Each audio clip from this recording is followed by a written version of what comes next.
Hello, fellow plate spinners. I'm really glad you're here for your weekly dose of authenticity and joy. I'm Selena Johnson, and your guide through this chaos of busy lives. In each episode, we unpack real tools to conquer overwhelm and dodge burnout. It's all about creating space for what truly matters. Whether it be through solo reflections or inspiring guests, this is your sanctuary for a more centered, productive you, with a healthy serving of that joy we talked about. Get ready to hit pause on life while we dive in to some real chats. Hope you enjoy. Hello. Okay, we're going to jump right on into it, which is E is for energy. So just going through what we've talked about already. P is for pause and pray, breathing, taking time to get your wits about you. A is for agency, remembering to control the controllables. U is for understand what's next, brain dumping, dissecting, figuring out what is really for you to do in that moment.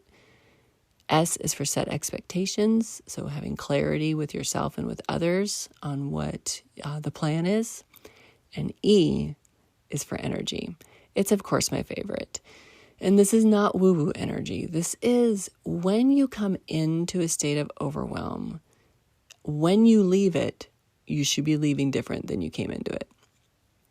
And I'm just going to stop here real quick and remind you, and if you're not able to change your energy on the way out of it, you need to do it again. You need to go back to the beginning.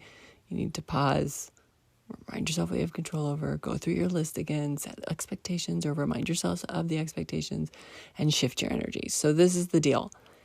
You set the tone for your day, for your relationships, for how you feel. You're setting the tone for that.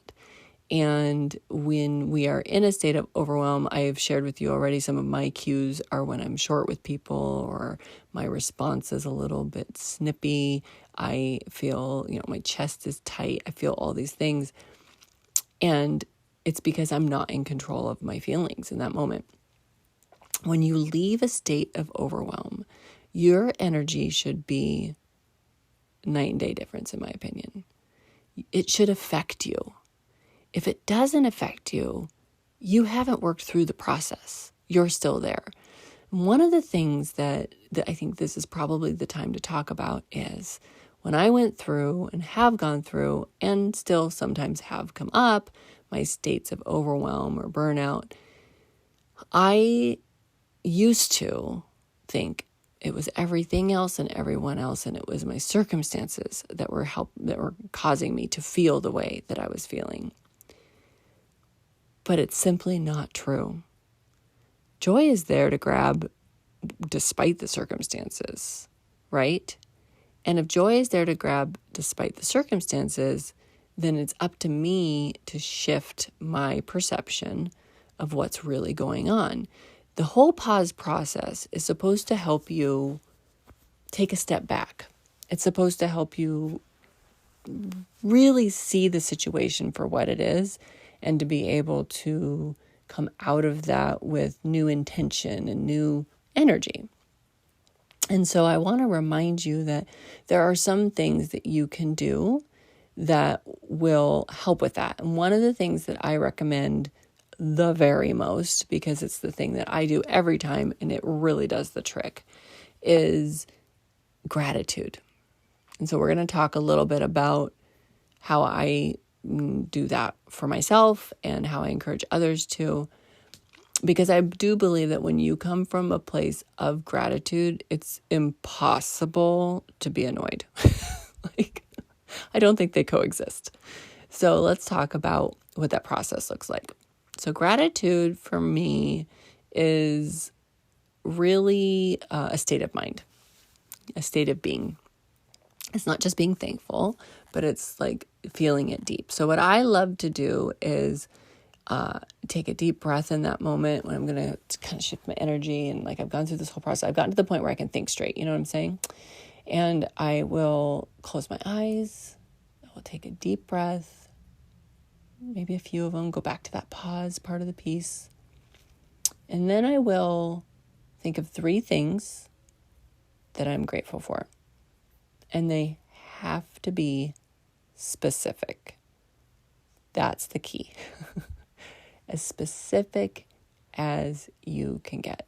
So I could say something like, I'm grateful for Cole, my son, my youngest. Maybe in that moment, that's who I'm grateful for. But just being grateful for Cole isn't enough. Like, I'm grateful for Cole's sweet heart. I'm grateful that he reminds me to love God's nature. I'm grateful for the hug, the specific hug I got first thing this morning. I'm grateful for the joke he made that made me laugh. You get the idea. So to be as specific as possible is really, really key. So I think of 3 things that I'm very specifically grateful for. And I promise you, I could just end the episode there. Because the minute you do that, you'll change. You'll shift. Now, this is the thing. It's not forever lasting. We're going to have life come back at us, and we're going to, just like we need to do moments of pause again, you're going to have to hit the gratitude again, right? And so what I like to do, this is what has helped me a lot, is I have a little journal. It's right next to my bed.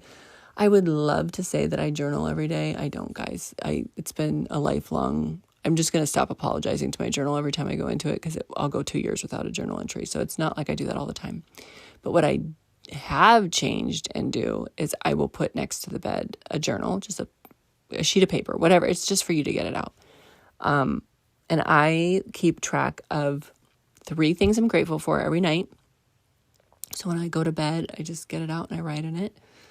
It's right there next to the nightstand, so it's very handy. And I also write 2 wins for the day, because I believe what you focus on is what you'll see. There's this exercise that we can do here real quick, where in the room you're in right now, I want you to look around the room, or if you're driving, whatever, I want you to look for everything that's orange. Okay. So try to identify. I do not have a lot of orange in this room. I just realized I'm going to look around, and I'm looking for orange. I'm looking for orange. I'm looking for orange.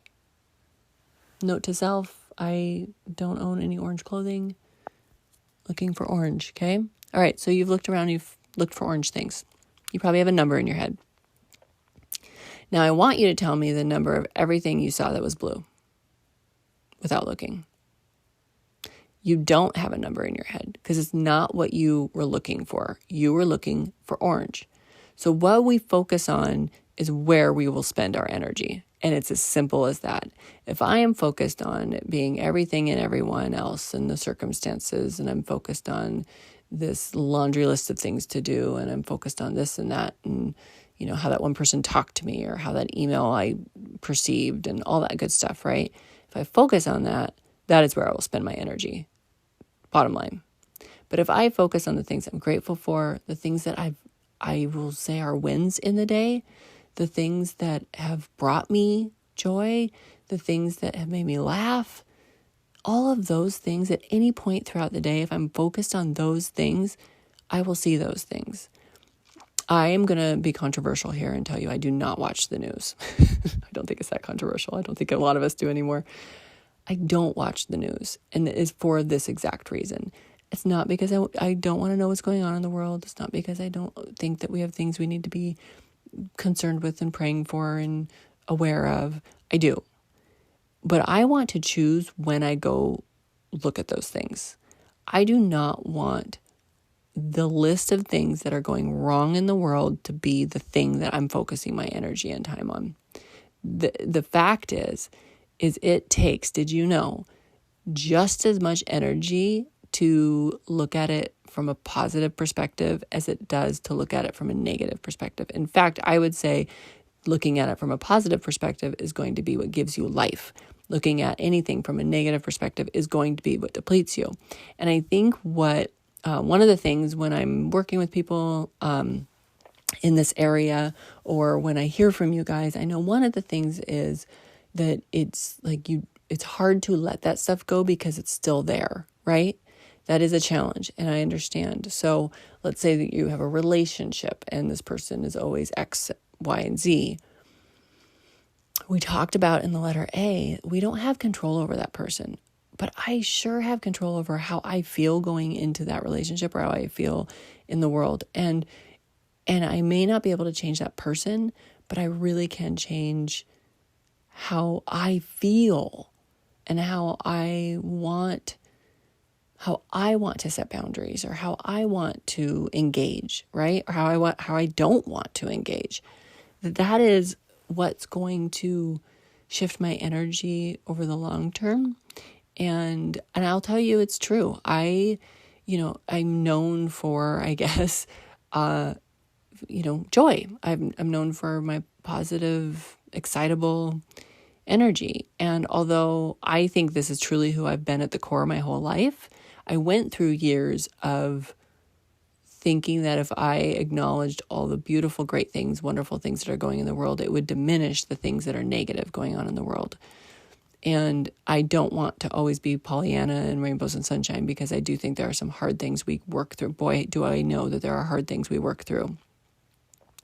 But I also know I like me better when I am focused on the positive things and when my energy is in that direction. So when you're leaving, back to pause, when you're leaving this moment of pause, please give yourself the gift of shifting your energy.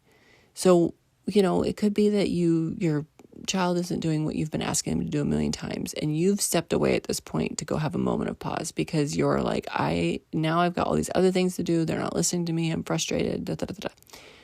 Don't you want to come back out of that a different person? Don't you want to get to the other side of that, helping your child see what it looks like to navigate frustration? I do. That's my motivation, is for them to have a better opportunity at knowing that they have control over these things than I ever knew that I did. And I think that even if we're not a parent, if you're not married, you have people in your life that you have a sphere of influence around you. And I want to be somebody who they see Jesus in. I want to be somebody who is bright and shiny and helps them know that, you can have a completely different energy after a moment of frustration. And that it doesn't mean that you weren't warranted in feeling frustrated, but it does mean that you've chosen, that's choosing joy, to proceed with grace and integrity. So that is my energy shift advice for you. And that wraps up pause, you guys. So I'd love to hear from you, your thoughts, your first perspectives. Coming soon will be an ebook this year on pause. I am putting it out here into the space because it's already been started and it's happening. I also am going to have some freebies around pause. And as I've already mentioned, I do have an Understand What's Next worksheet that you can go download and utilize. So I'm here to support you in this. I think this is, it's not just something for me to talk about, it's something for you to use. And I would love to hear your testimonies on how moments of pause have changed you and how you're seeing yourself different after all this. All right, you guys. Oh my goodness. I can't believe we finally got the whole pause series out. My goodness, that took a work, but we got it done. And 2024 is off with a bang. Thank you for listening. I'm just so grateful that you would take the time to be here with me today. I hope that if there's anything that inspired you or got you excited, that you would share it to social media or send me a message with any input or feedback that you have. And just really appreciate the support and the encouragement that I get from you guys all the time. I will keep showing up, and I hope you keep listening.